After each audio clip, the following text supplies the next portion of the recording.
Good afternoon. My name's Oliver Meyer-Behrend, and this is my Art 205 midterm presentation. Today, we are going to trace a thousand-year evolution in art, moving from the mathematical precision of the Islamic world to the emotional realism of the Northern Renaissance. We'll be looking at how art shifted from a tool of religious meditation and political power into a medium for human emotion and natural observation. The six art pieces we are covering are the Ardebil carpet, the Last Judgment, the Bayeux tapestry, the Chartres cathedral, Giotto's lamination, and the Merode altarpiece. To start, let's look at the Islamic world. The Ardebil carpet was created around 1539. This isn't just a rug. It's a massive masterpiece of silk and wool originally designed for a royal funerary mosque in Iran. It features an incredible 25 million knots. Visually, your eye is immediately pulled to that central gold medallion, which mimics the look of a grand mosque dome. Surrounding it are 16 smaller ovals, all floating on a deep indigo field filled with intricate floral patterns called arabesques. You'll also notice two mosque lamps hanging from the center. Interestingly, these two mosque lamps are different sizes. This is done so that when you stand on one side of the carpet, they look like they're the same size. The function of this work was deeply spiritual. It was meant to provide a clean, beautiful space for prayer. In Islamic art, we often see aniconism, which is the absence of human or animal figures. Because they didn't depict people, they focused on form through mathematical perfection. This intrinsic repeating geometry is meant to reflect the infinite and orderly nature of God's universe. We see the influence of this work today through the Persian rug aesthetic. Whether it's an heirloom or a pattern in a modern living room, we still use these specific geometric designs to define a space as special. The idea of using symmetry to create a sense of harmony comes directly from Islamic traditions of balancing complex ornaments with functional purpose. Symmetry that we got from the Islamic world is also very important to architecture because symmetric shapes are often the strongest.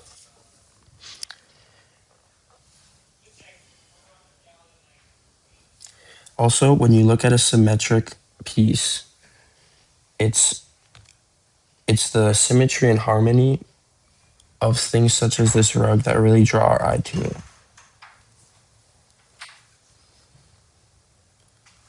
Moving on to the medieval world. As we look at the Last Judgment by Gibraltar, carved in the year 1120. This is located on the tympanum, the archway above the door at the Auden Cathedral.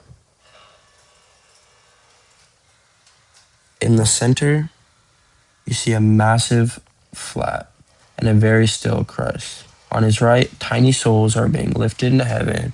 On his left, demons are gleefully weighing souls on scales. Now, a common trope is that medieval artists forgot how to draw realistically, but that isn't the case here. This work is a vehicle for the intangible. The artists used artistic liberties such as hierarchical scale, making Jesus 3 times larger than everyone else, to show his supreme authority. The figures are elongated and spindly, almost like noodles. This abstraction was intentional.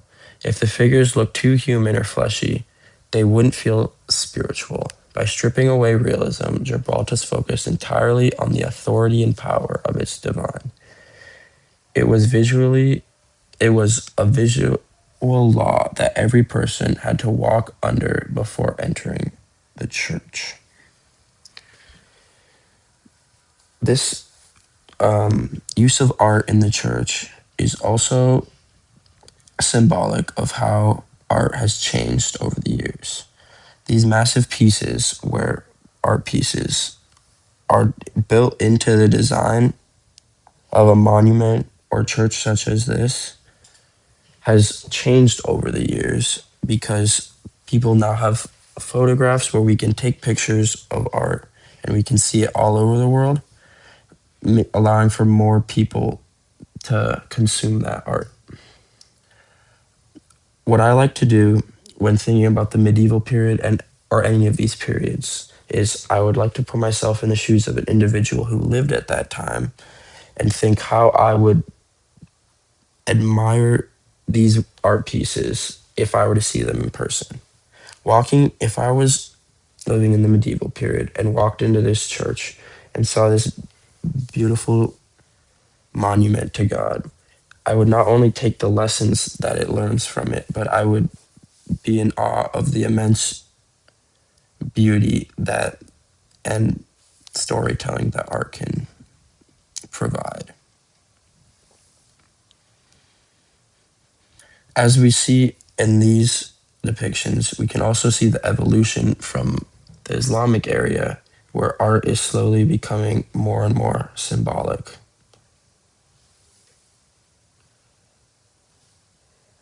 Moving on to the Romanesque. Next, we have the Bayeux Tapestry, created in 1070. It's actually an embroidery, 230 feet long, telling the story of William the Conqueror's invasion of England. This work is all about heritage and lineage. It justifies William's right to rule by showing his predecessor, King Edward, and the sacred oath that were supposedly broken by his rival Harold. It uses a visual language of power. Notice the borders filled with mystical beasts and the rhythmic march of soldiers and horses. The heritage here is actually Roman. The tapestries mimics the look of a triumphal column, like Trajan's column in Rome, which Trajan's column in Rome, which use long, winding narratives to celebrate military victory. By using this Roman style, the Norman rulers were connecting themselves to the glory of the Roman Empire. They used art to prove their role was not just a conquest, but the divine sanction to return order. Essentially, what this art symbolizes is art being used to gain political power and to convince the masses of the people who made its importance. This has evolved a lot over the years, and we can see it today. Essentially, this is the first propaganda, that art propaganda that we've seen. And we've seen a lot of that in times like World War II. On top of this, the art is being used to justify conflicts between people. And we can see how from the last slide where it was all about the holiness of God and the art being used to praise God or to show its importance. This art is trying to show the importance of a kingdom or a king.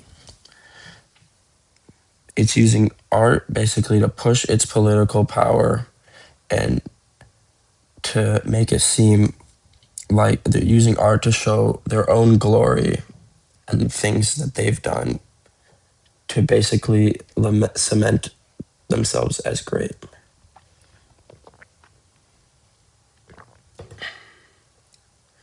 Moving on to the Gothic.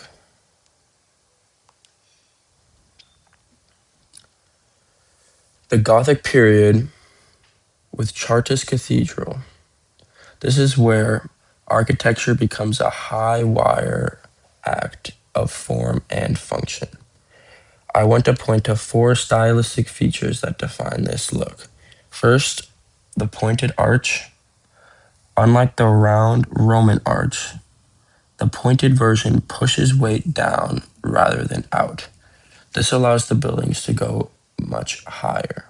Second, the flying buttress. These stone arms on the outside. These are the stone arms on the outside. Their function is to hold the walls up from the exterior so the walls themselves don't have to be thick and heavy. Third is third, the rib vaulting in the ceiling. These intersecting stone ribs act like a lightweight skeleton supporting the roof. Because of these three inventions, we get the fourth feature, stained glass. Since the walls no longer had to hold all the weight, they could be replaced.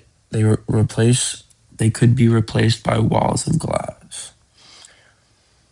This created Lux Nova, or New Light, transforming the church into a space that felt like a literal heavenly kingdom on earth. I have experienced personally one of these Catholic churches when I went to Barcelona and saw the Sagrada Familia, and the light the light as it shines through these stained glass is truly phenomenal, and it's really quite beautiful to watch. Also, when you're in one of these churches and you walk in, the arches all are pointing upwards. And you even get the same point of view from on the outside, where you're pointing upwards and your eyes just naturally attracted higher and higher in the building, eventually up to the sky and pointing towards God, which is essentially the goal behind it being designed like that. It's essentially the arches are, or the design of the temple is specifically, like, the whole architecture is made to remind you of God and to showcase his beauty through that amazing architecture. These massive monuments are symbolic of people's shift towards religion in their artwork. Moving on to Italian late Gothic.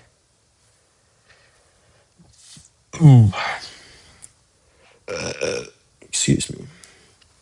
As we move toward the Renaissance, we look at Giotto's Lamentation, painted around 305. This marks a massive shift toward humanizing religious subjects. Look at the faces of the mourners. For the first time in centuries, we see individualized emotion. Mary isn't just a symbol, she's a mother in agony, hunched over her dead son. The angels above aren't just floating decorations, they are literally wailing in the sky. To achieve this, Giotto used naturalism. He gave the bodies weight and volume using light and shadow. He also used a clever compositional trick, a diagonal rock wall that leads your eye straight to the faces of Jesus and Mary. He even painted figures with their backs to us, which makes us feel like we're a part of the crowd, compared to a flat golden Byzantine icon. Giotto's work feels like a stage play. He brought the divine down to earth and made it something we could feel, not just worship. When you compare this to this medieval, you compare the late Italian Gothic style to the medieval style, you can see how they were trying to humanize God a lot more and make him, I guess, give people more of a personal relationship to him through their art. This is excellently done here by finally showing real emotion on the people's faces.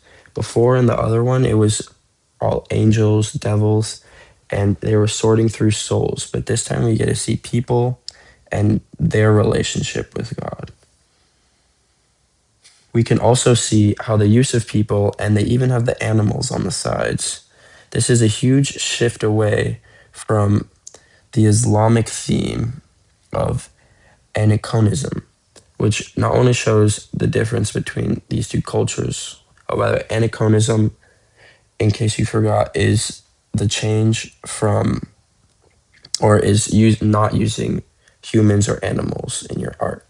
But it really shows the difference in culture between the um, late Italian Gothic style and more of the um, Islamic style, where they prefer symmetry and shapes over the use of people and animals.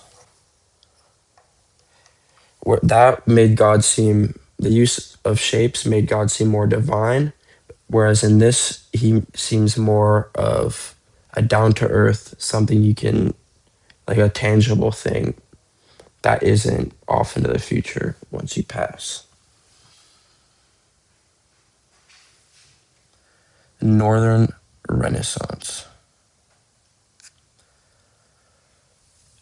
Finally, we look at the early Northern Renaissance, the Mariode altarpiece by Robert Campin from about 1425.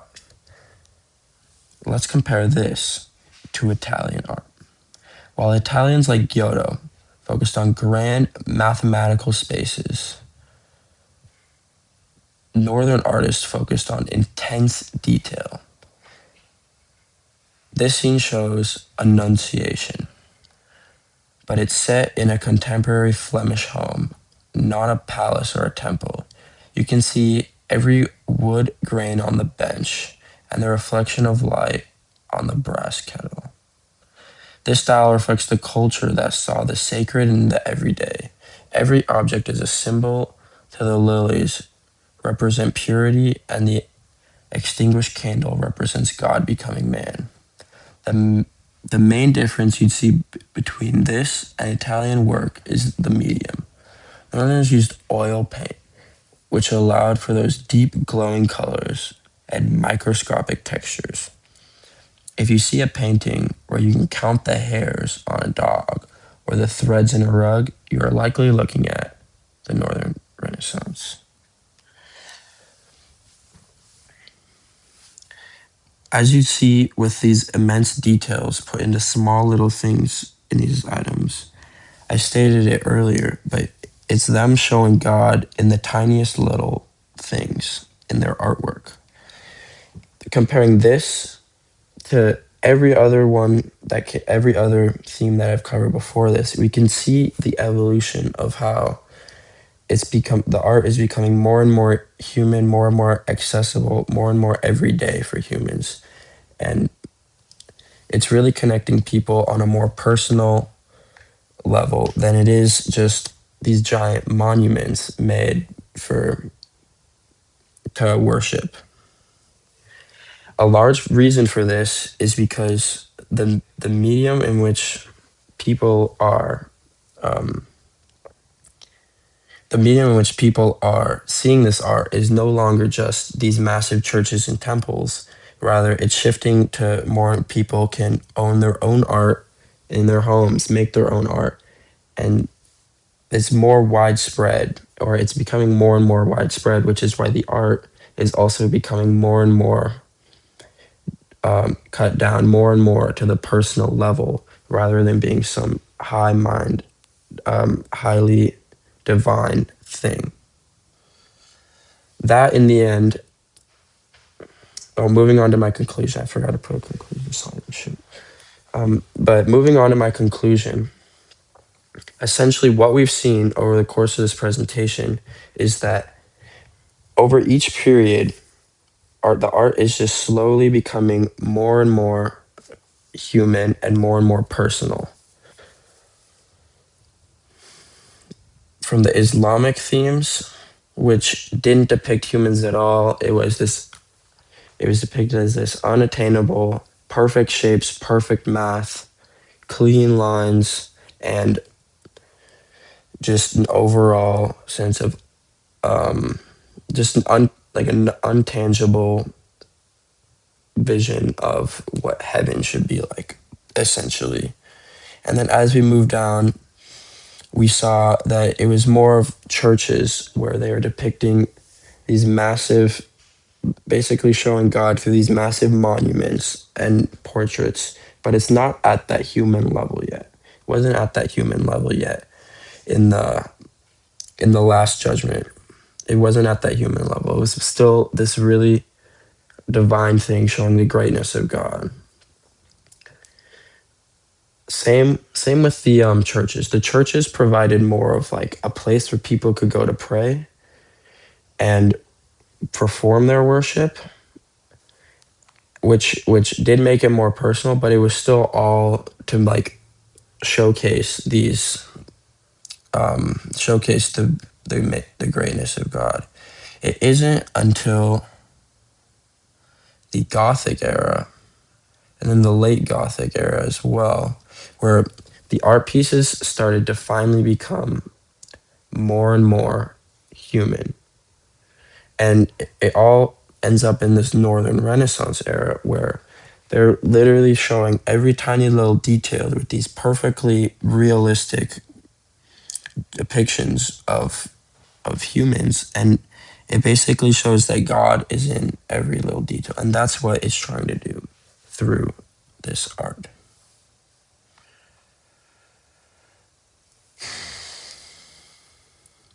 Overall, I would like to say that I've had a lot of fun making this presentation, although the actual presentation isn't very detailed. I had a lot of fun looking into all these images and looking at all the symbolism that and the bigger picture issues as well.